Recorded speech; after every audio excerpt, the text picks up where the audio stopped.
about to go down.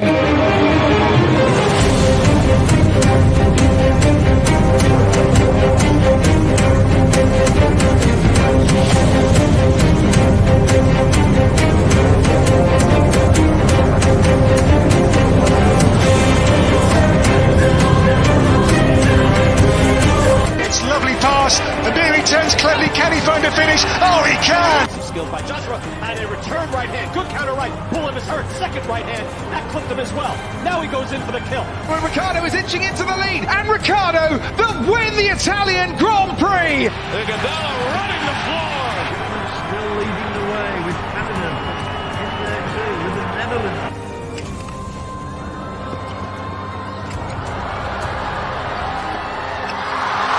And Musa makes it 4 goals in 2 World Cup matches. The Monaco Grand Prix! Ricciardo triumphant in Monza. Through Bowden, Barrett, and an early touch and an excellent... Sports Orbit. We make the world go round. Of course, it's a brand new week in the sports of world at this point in time, where action actually went down, during the weekend, and we're supposed to actually talk about those, action. No, not forgetting our own Super Eagles of Nigeria. Out of 6 points, they were able to get 3 points, and that was from the away match that they played against the Central African Republic yesterday, right there in Cameroon, and. A whole lot of reaction, coming in and out from that particular one. This is how we welcome you to yet another, fresh edition of Sports Orbit right here on the Leadership Podcast Studio. My name is Olawale Ayeni, and I'll be your host for today. And I have with me in the studio, Salifu Usman and Alpha Archery in the studio. Salifu, how are you doing today? How was the weekend? I'm fine, and thank God to come to the studio with a bit relief. A bit relief. Of course, Alpha, how are you doing? Be here, like we said on Friday. We said we hope that when we come here on Monday, it will be with at least some celebration, which I'm glad that at least we're able to at least record 9 points from 4 games. So a good one. We're still on top of the group, so we are on course. Of course, we are really on course for to qualify for the next round of the Qatar 2022 World Cup. Qualifiers. It's not done yet because they still have like 2 matches to go. As it stands now, the Super Eagles of Nigeria are leading. Group C with 9 points from 4 games, while they were followed by Cape Verde with 7 points from 4 games also. Then Liberia and Central African Republic, they are actually sitting at the bottom of the table. Quickly, let's look at the match that went down yesterday. We saw Leon Balogun and Victor Osimhen, getting to score. Those 2 vital goals that ensured that we get a good away at 3 points in that particular one. Should we say the Eagles have redeemed themselves from that shambolic display that we saw right there in Lagos? Yeah, it is more important. The most important that they get the result, and it matter most. And I like the way they play yesterday. Look at nobody say the team to me. If you want to watch that team vividly, you don't say that the team play well. But one thing is that they play as an aggressive player. Show that there's a hunger in them. They know that we can't afford to lose this game again. And it's good. I also commended the General for the first time. Let me say I commend General for choosing for attacking approach. He has to take some risk of playing 3 defenders, more to 5 millimeter, and then attacking approach. And that really make a difference yesterday. And if you look at the team, the pattern of the team, not that the team played fantastic game that you can see. But one thing is that you can show individuals on their day that they were desperate to get the result, and definitely, and it was the desperation that led the Leo Balogun for 7 years as he played for the national team as a basketball league.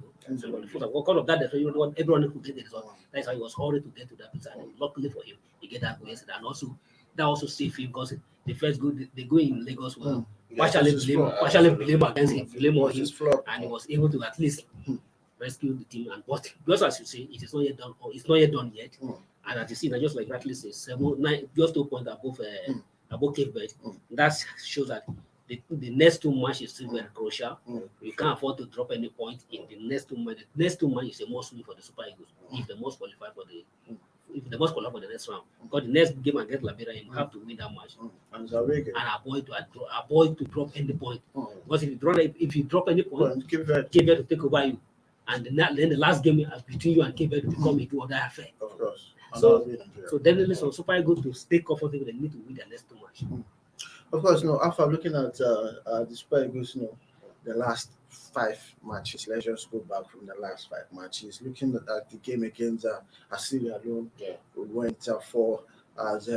Sierra Leone came back 4-4. We went to Freetown. It was a draw. Our first match against Liberia. Let's just say okay, it was our own form. We did actually play because comparing Nigeria to Liberia, we know we didn't actually play well with the kind of Super Eagles that we used to see in the time past. Looking at the next match against Cape Verde, we went to Cape Verde. It was just an home goal that actually gave us that victory. Looking at the game against Central African Republic here in Lagos, it was a shambolic display. We went straight. I think okay after that yesterday's game, is it are we really seeing the Super Eagles that we used to know in the past, or what is actually happening at this point in time? We're seeing currently. Do we really have the players, or we don't, or it's just like talking about maybe the coach is not the one actually doing the needful for the team at this point in time? Yeah, I must say so many things. First of all, if it comes to having materials, we have players in abundance. Of course, we have players. I mean, I think after that loss on Thursday, Sunday Olise tweeted something on his Twitter page, and he castigated the coach severely, and he was like, he does not expect that with this kind of materials at our disposal that we'll be struggling against this kind of teams. Yes, fair enough. We went away to Cameroon, to Douala to win Central African Republic. But if you ask me, at this point in time, I mean, not saying Nigeria is too superior, but by this time, we start having at least like 12 points. Of course. I mean, truth be told, right. in this kind of group, after the end of this together, I thought maybe we'll be home and dry and we're qualified. Exactly, like the rest team who has qualified. By now, I mean, especially in the kind of group we found ourselves in these qualifiers. Take for example the Brazilian team in their qualifiers. They played 9. They have 27 points. They won all their games. The closest team to them is Argentina, who they gave them Argentina like 7 points gap. Brazil is just showing that when it comes to football on this continent, we are in control. I expect Nigeria to be that kind of team. I mean, if you look at the players even in Central African Republic, you see players who play in the 4th division in Germany. Players playing in. There's a player who played in Malmo who was there. These are clubs that are not clubs to reckon with, and Nigeria is going to struggle. No disrespect, no doubt about that. I mean, it's just like even the World Cup qualifiers when England played the likes of Andorra.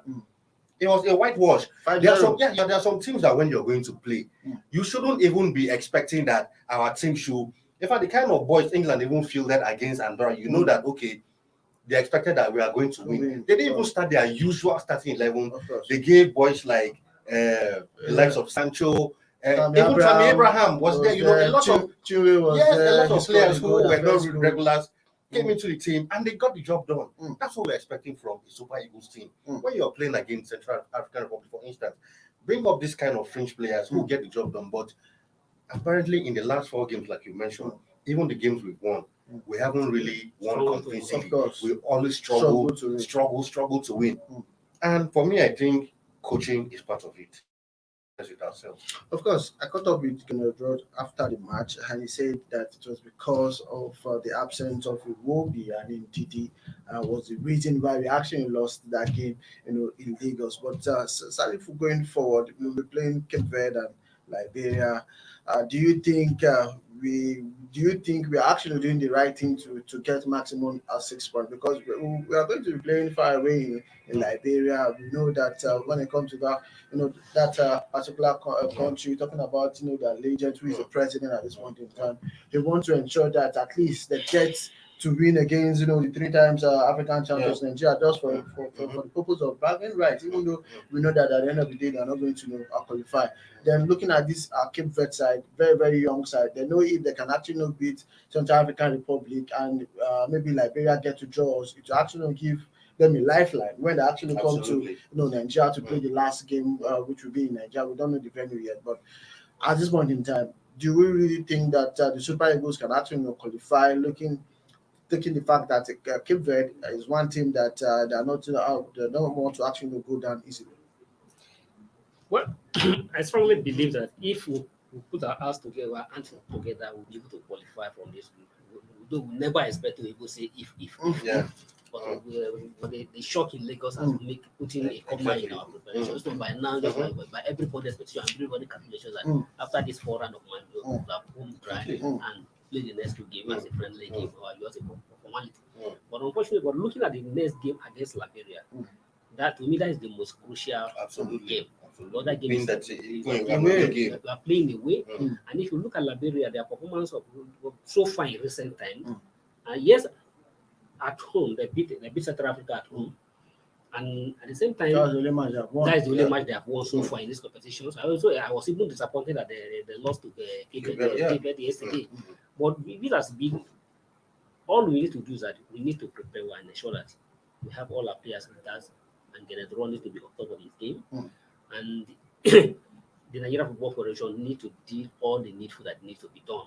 The excuse that we lost that match because of Ndidi and Iwobi, like I say here the other day on Friday, I think that is just a silly excuse. That nobody will listen to such. So now that he actually won the match against Central African Republic, you should say exactly. He didn't come out to say it because that's what I'm saying. If we had won that first leg, we wouldn't hear of these things. But the moment we lose, we start hearing all kinds of excuses. So, like I was saying, the most important thing is to go to Liberia and get the result. Once we get to Liberia and get the result, that will give us 12 points.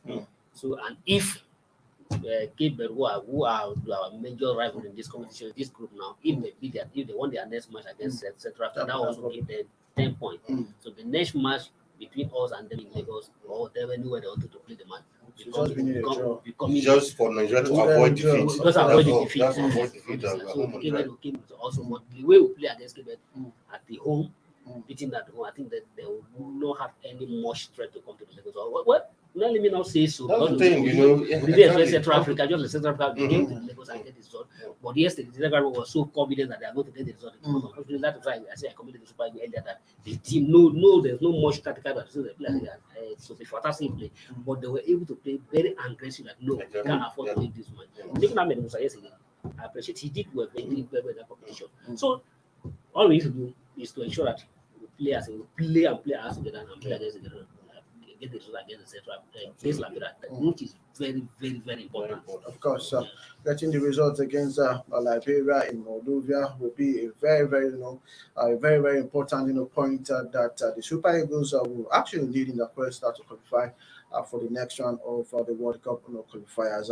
So talking about Super Eagles now, we head straight to the team captain. So talking about Ahmed Musa, where he actually, according to some reports, that he actually made his 100 cap for the national team in the game against the Central African Republic. FIFA is actually coming out to say it is 101 cap. So at this point in time, we are not really getting the right figure, but FIFA has actually came out and said that it is 101 game for Ahmed Musa. But looking at this, milestone for Ahmed Musa at this point in time, if it is 101, it means he has joined the lives of Joseph Yobo and also Vincent Iyama.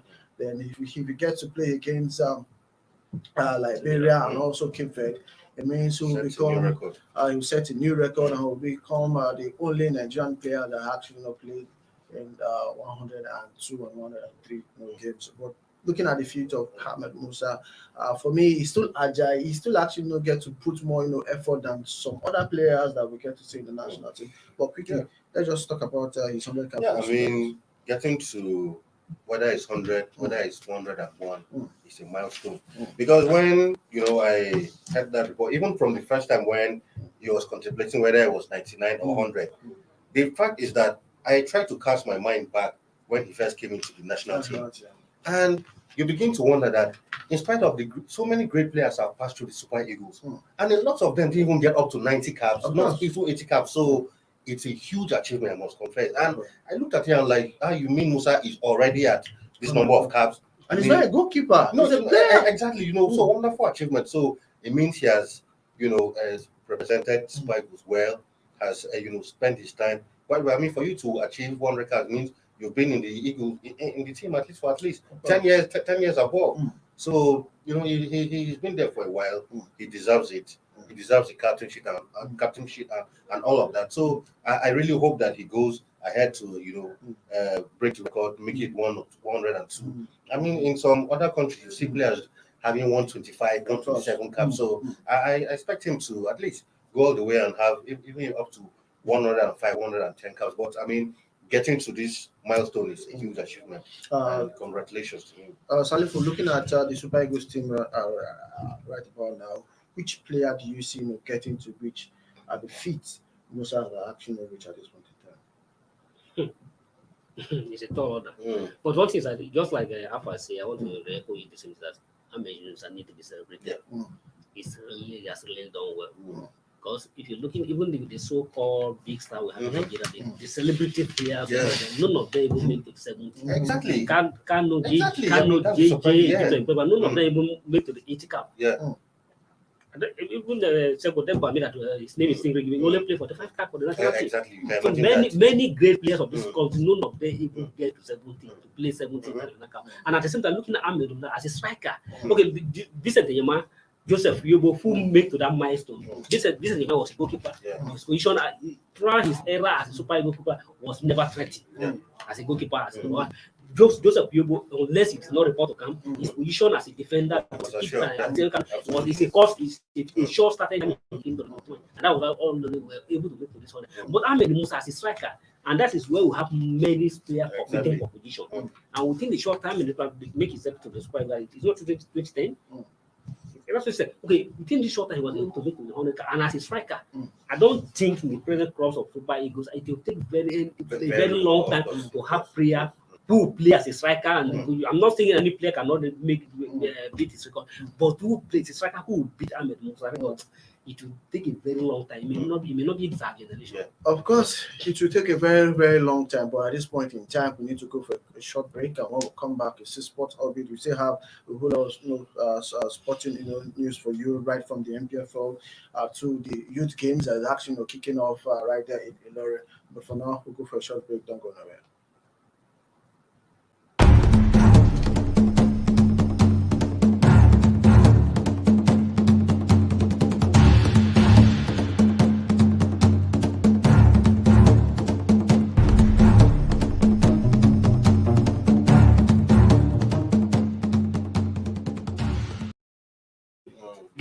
Well,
hello, thank you. Welcome from that short break. Still Sports Orbit right here on the Leadership Podcast studio. We head straight to our next news where we are talking about the Nigerian Professional Football League at this point in time. Yet there is no date for the kickoff of the 2021-2022 league season. Earlier, in August, talking about the chairman of the MPFL, talking about Shehu Diko, he actually came out and said that the league will start between the end of September and the early October. Well, at this point in time, we are in the second week of October, and we are yet to get a kickoff date for the league. Alpha, what does it say about that? I think just on Friday after our program, while I was even in the premises, a certain colleague of ours met me and was like, "When is your league starting?" I was like, "What league?" It was like, "Your Nigerian league. When is it starting?" You people keep postponing. I was like, "If you ask me, I really don't know when the league is starting." But you see, these are some of the problems we keep talking about. How can you end a league? We just keep creating problems for ourselves. You don't have a date for you. I mean, you end a league. You said the league will start in September. September came. You said in October. Now the excuse you are giving is that the players need at least 1 month rest. Is that how it's done? That they have to align with the CAF calendar and all of that. Fine, if you're aligning with the calendar, hasn't other leagues started? They've started. The CAF Champions League have started. Confederations Cup have started. When is our NPFL beginning? We don't know. Nobody is saying anything. We don't have an idea of when the league is starting. Players are just at home or in camp or wherever they are. Nobody has an idea of when the league is starting. Football is dead completely. Then tomorrow we'll come back and say our football. Exactly. So these things, I really don't know when we're going to get these things right. Seriously. Of course, Alifu, we have said this repeatedly on this show that we actually know. At the end of the day, they might say, okay, the league will actually start maybe in November. Then they will not be actually putting pressure on the teams. Exactly. Playing the 3 games a week also. 3 games in a week and all that. And this will not actually get to improve the quality of the league because fatigue will actually set in the side of the means of transportation is not even good enough. Of course, security alone is not actually, because we saw last season some officials of some MPFL club were actually kidnapped and all that. But looking at it, is the LMC actually doing enough to actually salvage a situation and actually get to improve only? Because at the end of last season, the same Shehu Dike actually came out and said that the last season was the best season in the history of the NPFL in the country. Well, at this point in time, what are we going to do to get it right? We need to start the league, not even just the NPFL, also looking at the women's league also. But they have come out to say that they'll be starting the league sometimes in the next 2 months or so. But looking at it, are the LMC doing the right thing to actually to develop the league or not? You're asking me that they are doing the right thing. Are they even doing anything? No, nothing. They're not even doing anything. They're not even doing anything. They go talk of it. Exactly. So I say we're in a country that even though you like cry till tomorrow, nobody listens to your cry. On paper, on televisions, on radio, everywhere, Nigeria has lamented. But yeah, these crook, these people who are shadow, who are in the middle, who are at the helm of our football, never care. What interested them more is to travel around. Travel around and moving after obstacle. Okay, look at, for instance, the match that we play in the last we play on Sunday. You need to see the delegation that travel to this Douala. Exactly. All of them, name all of them that has no business to be there. The same Diko was in Douala. All of them, instead of them to sit down and prepare on how to strategize, on how to start the league, they were busy traversing the whole country, traversing up and down, moving from here to here. Just in the name of the Islam. Okay, what type for crying loud? Okay, you say you want to align with have a calendar, and this is even the best time to align. For you to align now, for you to every other league within the Africas and within the EU have started.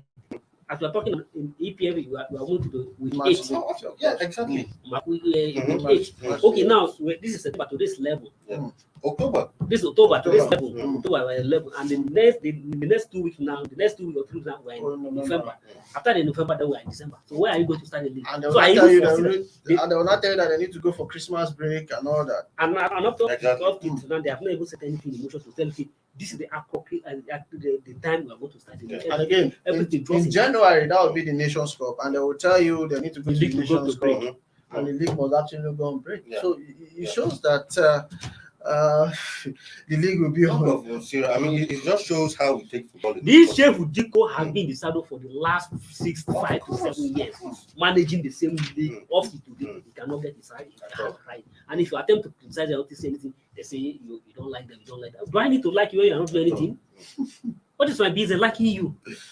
Of course, at this point, our job is to say the way it is, to report, the way it is, to criticize where we need. And that is why the whole Africa, Nigeria, the whole Africa, Nigeria is still playing in a cup competition. Still strong against the smaller team. And that is why we are playing. The national team is playing. You can't find a single local player playing the national team. And sometimes when the Ross says that you can't find a player and locals who came to play. In the recent, we will need to blame you. We saw what happened in USA with Mexico, where we all played Mexico. The local players, they are on holiday. They are on holiday. So you expect to invite them to go and play ball? I think even Shehu Duku needs to actually very said under the sun. If Shehu we cannot Duku, have- including Pinnick, if we cannot have all of them. one home-based player, playing in the Super Eagles, And they'll come out to tell you that Nigeria it's League is just the best. it's just so sad. It's still Away from football at this moment in time, we head straight to Kwara State at this moment in time, where Nigerian future stars is set to be discovered right there at the Nigerian national youth games that actually kick off yesterday. Officially it will actually kick off on Wednesday, 13th of October, just next 2 days, and we're expected to see abundance of talent. Just to let you know that the youth games is for children under the age of 15 that will be actually allowed to participate in that particular game. And we know that Delta State has been the serial winners of the youth game. Out of the 5 edition they have actually hosted, and the sports minister have hosted, Delta State has actually won all those editions, and they'll be looking forward to win their 6th national youth games, when the games actually will begin proper right there in Ilorin on Wednesday. But Alpha, quickly, with the setup of other states and Delta State, we know, for me, I would say Delta State has the best setup when it comes to sports in Nigeria. Do you see them getting to win their 6th title? No, I mean, very, very likely. Yeah, when it comes to sports, that Delta, Edo axis, they are always, proving that they have what it takes. And I think partly is due to kudos to both governments.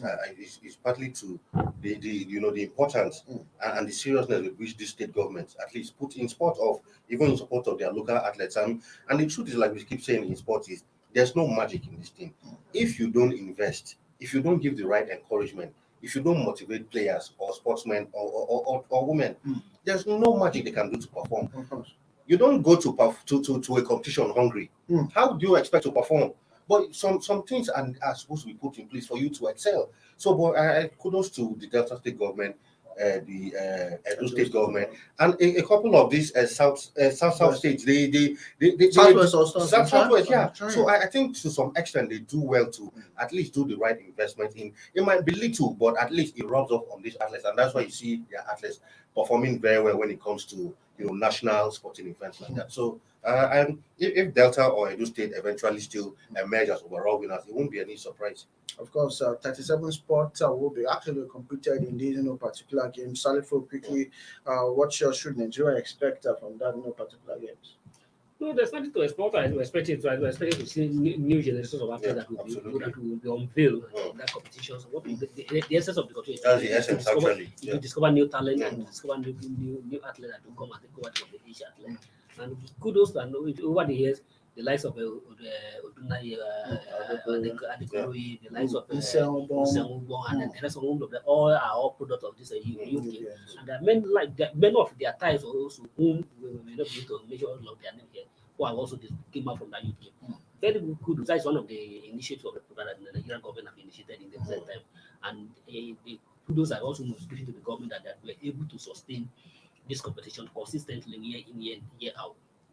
It is a good one, and one thing that I applaud the state government, various state government, apart from the Delta State, to also take this opportunity. If it is better, like it seems about the various state governments should be able to organize this kind of competition within their domain, within their locality, to get to unveil young athletes. But unfortunately, they don't take this adventure. But now that the government has provided this opportunity, all you need to do is try to get the athlete to sponsor them to go. Yet it's not necessary to go there and win. The idea is not to go away. The idea is to give opportunity for the young athletes, young guys who may be in the idol or have something to do. Who knows? Who knows? We can discover another from that, discover Osebo, who discover Selena Weir, and all the many superstars of this world from just a game. For instance, in particular, you two of you were thinking about the Southern State trying to do more about sport. Yeah, and it is obvious. If you look at, I'm sorry to say this, but that's the obvious part. The northern side of this country. I don't know what the governors of this country in the northern region, what they are doing about the sport program. If you look at our national team, for instance, the Super Eagles that we are talking about, all the players playing in the national team are from the south. But when you come to this, nobody complain about the federal character. But when you come to another team, the northern people to talk about the federal character. I have to cut you there. But I think we have to continue that tomorrow in a subsequent edition of Sports Orbit. But just to let you know that 30 man short list has been done for the 2021 Ballon d'Or, and Ronaldo and Messi actually climb this particular list. The likes of Lewandowski also is in the mix, as you can see right there on your screen. Ruben Diaz is there, Karim Benzema is also there, Harry Kane, Jorginho, N'Golo Kante. But quickly, who deserve to win this Clearly, Ballon d'Or? Lewandowski. I mean, he was supposed to win it last year, if not for the postponement because of COVID. So I'll be surprised if any other person outside of Lewandowski wins it. Sorry, the Italian guy, Tuchel For doing what? for winning the Euro? winning the Europas and also win the Champions League. He was the only one who won it. Of course, Nobody, he played a key role. Lewandowski actually scored 41 goals. Agreed. But truly, if we are being truthful, Lewandowski actually. Well, it's not for me and you. You don't have a boat. I don't have a boat. But let the Brusco have a boat. So I just stated my opinion. Yes, well, that's my opinion. Of course, Ronaldo's amazing. They you just include their name to make the number. If you can actually head straight to our Facebook page and also our YouTube channel. Send in your comment. Who do you think deserve this year Ballon d'Or? And tomorrow we'll get to read your comments as we actually keep them comment. Just to let you know that Messi has won it 6 times, Ronaldo has won it 5 times. So let's see what we actually turns out at the end of the day. This is the package for Sports Orbit. That's been nice talking sports with Salifu and Alpha today. Thank you.